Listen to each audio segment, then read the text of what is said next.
എല്ലാവർക്കും മേമാസ് കിച്ചണിലേക്ക് സ്വാഗതം. ഇന്ന് നമ്മൾ തയ്യാറാക്കാൻ പോകുന്നത് കോഴിക്കോട്ടയാണ്. വളരെ കുറച്ച് ചേരുവകൾ ഉപയോഗിച്ച് പെട്ടെന്ന് തയ്യാറാക്കി എടുക്കാവുന്ന ഒരു 4 മണി പലഹാരമാണ്. കുട്ടികൾക്കും മുതിർന്നവർക്കും ഒക്കെ ഇഷ്ടപ്പെടുന്ന ഒന്നാണിത്.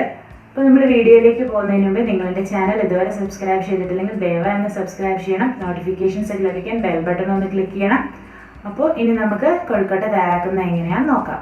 ഇതിനായിട്ട് നമ്മൾ 1/2 കിലോ അരിപ്പൊടിയാണ് എടുത്തിട്ടുള്ളത്. തരിയില്ലാത്ത അപ്പപ്പൊടിയാണ്. പിന്നെ നമുക്ക് അരമുറി തേങ്ങ വേണം, ഒരു വലിയ തേങ്ങയുടെ പകുതി.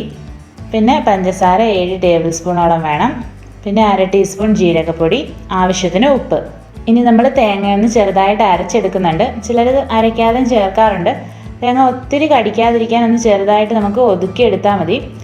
അപ്പോൾ മിക്സിയുടെ ജാറിലേക്ക് ഇട്ടിട്ട് 1/2 ഗ്ലാസ് വെള്ളം കൂടി ഒഴിച്ച് നന്നായിട്ടൊന്ന് അരച്ചെടുക്കാം.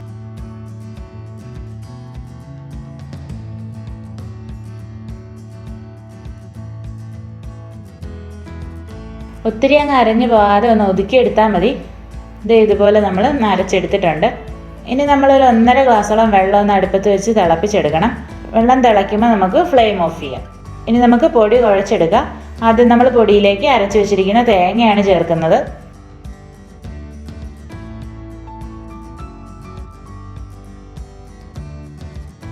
പിന്നെ പഞ്ചസാര ചേർത്ത് കൊടുക്കുക. ഇനി ജീരകപ്പൊടി ചേർക്കാം. എന്നിട്ട് ആവശ്യത്തിന് ഉപ്പും കൂടി ഇട്ട് കൊടുക്കാം. ഇനി നമ്മൾ തിളപ്പിച്ച് വെച്ചിരിക്കുന്ന വെള്ളം ചൂട് പോകാതെ തന്നെ കുറച്ചായിട്ട് പൊടിയിലേക്ക് ഒഴിച്ചു കൊടുക്കണം.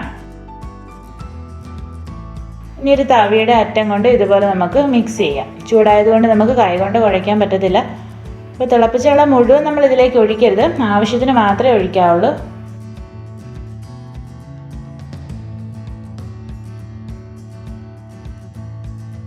ഇപ്പോൾ ചൂട് കുറച്ച് മാറിയിട്ടുണ്ടെങ്കിൽ നമുക്കിത് കൈകൊണ്ട് തന്നെ കുഴച്ചെടുക്കാം.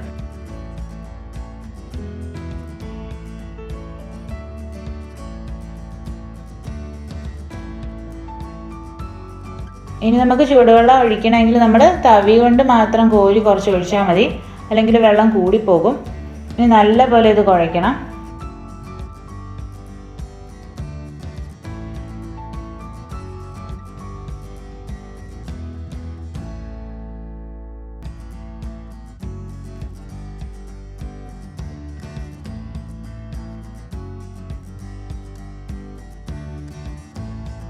ഇപ്പം നമ്മൾ നന്നായിട്ട് മിക്സ് ചെയ്ത് ഇതുപോലെ കുഴച്ച് റെഡിയാക്കി വെച്ചിട്ടുണ്ട്. ഇനി നമ്മളൊരു ഇഡ്ഡലി പാത്രത്തിൽ കുറച്ച് വെള്ളം ഒഴിച്ചിട്ട് അതിൻ്റെ തട്ട് വെച്ച് കൊടുക്കണം.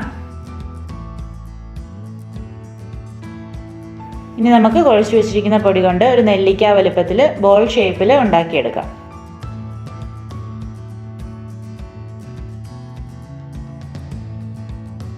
ഇത് നമുക്ക് ഇഡ്ഡലി പാത്രത്തിലേക്ക് ഇട്ട് കൊടുക്കാം.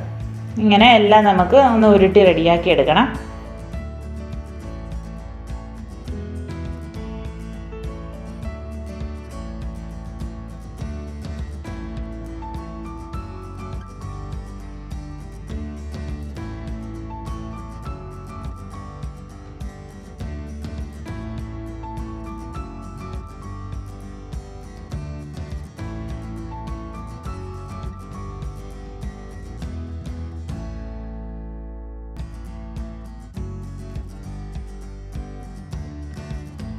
എല്ലാം നമ്മൾ റെഡിയാക്കി എടുത്തിട്ടുണ്ട്. ഇനി ഇത് അടുപ്പത്ത് വയ്ക്കാം. അടച്ച് വെച്ചിട്ട് ആദ്യം നമ്മൾ ഹൈ ഫ്ലെയിമിൽ ഇട്ട് കൊടുക്കണം. പിന്നെ വെള്ളം തിളച്ച് കഴിയുമ്പോഴത്തേക്കും നമ്മൾ ലോ ഫ്ലെയിമിലേക്കാക്കി ഒരു 20 മിനിറ്റോളമൊക്കെ വെച്ചാൽ മതിയാവും. അന്നേരത്തേക്ക് നമുക്ക് കോഴിക്കോട്ട വെന്ത് കിട്ടിക്കോളും. ഇപ്പം നമ്മുടെ സ്വാദിഷ്ടമായ കോഴിക്കോട്ട വെന്ത് റെഡിയായി കിട്ടിയിട്ടുണ്ട്. വളരെ എളുപ്പമാണ് നമുക്കിത് തയ്യാറാക്കി എടുക്കാൻ. എല്ലാവരും ചെയ്ത് നോക്കിയിട്ട് അഭിപ്രായം ഒന്ന് അറിയിച്ചേക്കണം. താങ്ക്